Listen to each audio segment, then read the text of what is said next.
सवाल शीतल कुच्ची का है और बूथ नंबर 126 पर उस दिन क्या हुआ इसका भी है, जो पिछले राउंड ऑफ पोल में हुआ था।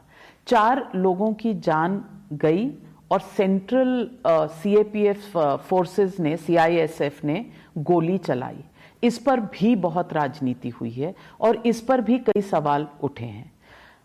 आप गृह मंत्री हैं, क्या इस इंसिडेंट के लिए आपको कोई इंक्वायरी नहीं करनी चाहिए?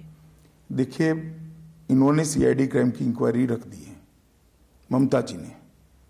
मैजिस्ट्रेट इंक्वायरी, जुडिशियल इंक्वायरी होनी चाहिए थी। मैजिस्ट्रेट इंक्वायरी मैं नहीं कर सकता, स्टेट का सब्जेक्ट है, मैं नहीं कर सकता। दूसरी बात, चुनाव आयोग ने भी इंक्वायरी चालू की है। तीसरी बात, चुनाव आयोग या ममता जी कोई भी कहेगा हम तुरंत इंक्वायरी करेंगे इसकी। 2 लोग ऑलरेडी इंक्वायरी कर चुके हैं, चालू कर चुके हैं। मगर मैं इतना कहना चाहता हूं कि मीडिया ने इसकी तह पर भी जाना चाहिए। इसी शीतलकुची विधानसभा में 7 दिन पहले ममता जी की एक सभा थी, जिसमें उन्होंने कहा बाहर आइए, घेर लीजिए सीएपीएफ को, सीएपीएफ क्या होती है, आप उसको घेर लीजिए, रोक लीजिए। और उसके बाद ये टोला बेचारा उनकी बात सुनकर आया और सीआईएफएस के हथियार छीनने का प्रयास किया।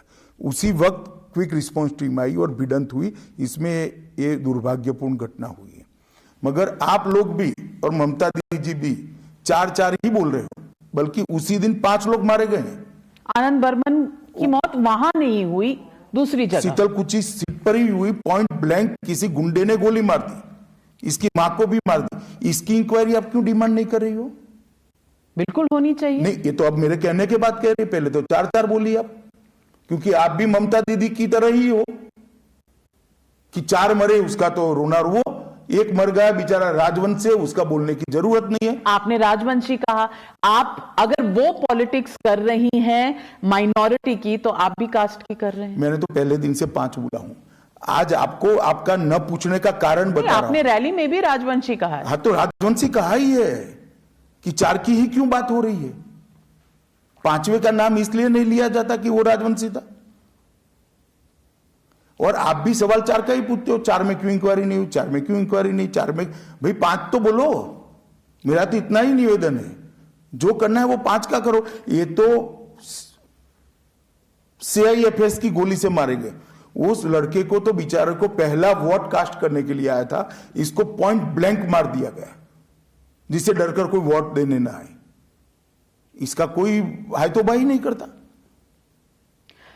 ऐसी बात नहीं है, ये इशू भी हमने उठाया था, लेकिन सीआईएसएफ की गोली पर मैं आप गृह मंत्री इसलिए सीआईएसएफ का तो मैं गृह मंत्री हूं, तो मेरे लिए तो ये भी बड़ा प्रश्न है। तो आपने दोनों पर क्यों नहीं इंक्वायरी बिठाई? नहीं, इंक्वायरी मैं नहीं कर सकता चालू चुनाव में, जब तक चुनाव आयोग मुझे नहीं कहता है।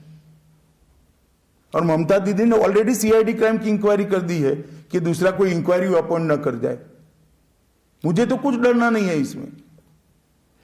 आज तक उस पोलिंग बूथ की कोई भी सीसीटीवी फुटेज अवेलेबल नहीं हुई है।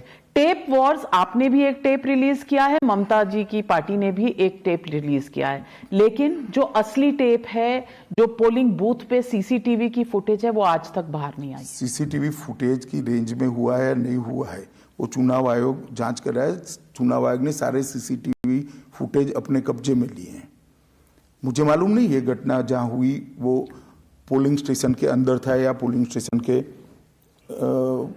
बाहर था जहां मैंडेटरीली रिकॉर्डिंग करना होता है।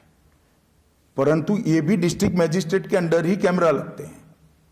हालांकि डिस्ट्रिक्ट मैजिस्ट्रेट होता है चुनाव आयोग के तहत चुनाव के वक्त, परंतु भारत सरकार का इसमें कहीं पर भी कोई रोल नहीं होता है।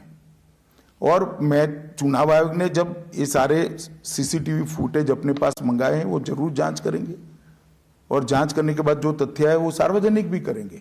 शायद वो चुनाव के वक्त न करना चाहते हो, हमें मालूम नहीं इसका क्या स्टेज है।